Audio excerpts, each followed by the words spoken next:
అంటే ఒక్క సిలిండర్ మీద ఎంత వరకు పెరిగింది? ఇప్పుడు సిలిండర్కి 60 రూపాయలు పెరిగిందండి డొమెస్టిక్కి.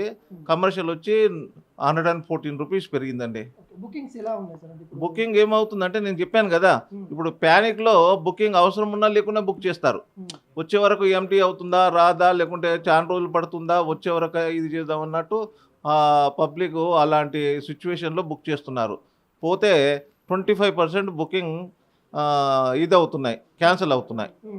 అంటే ఇంకా హోటల్లో కస్టమర్స్ ఎలా ఉన్నారు సార్? హోటల్ కస్టమర్ బాగానే ఉన్నాయి, కానీ కొంచెం ప్రాబ్లమేటిక్గా ఉంది వాళ్ళకే. ఏం లేదు కానీ డిసిషన్ కరెక్ట్గా రావాలా గవర్నమెంట్ నుంచి. ఇప్పుడు ఏమంటే ఓన్లీ వాళ్ళు ఏం చెప్తున్నారు, డొమెస్టిక్ కస్టమర్కు ఇన్కన్వీనియంట్ కాకూడదు, ఇన్ టైంలో రావాలా. ప్లస్ ఎమర్జెన్సీ హాస్పిటల్స్ అండ్ హాస్టల్స్కి మీరు తొందరగా ఇవ్వాలని ఇది చేశారు. ఒక హోటల్ లైను ఇంకా క్లియర్గా రాలే.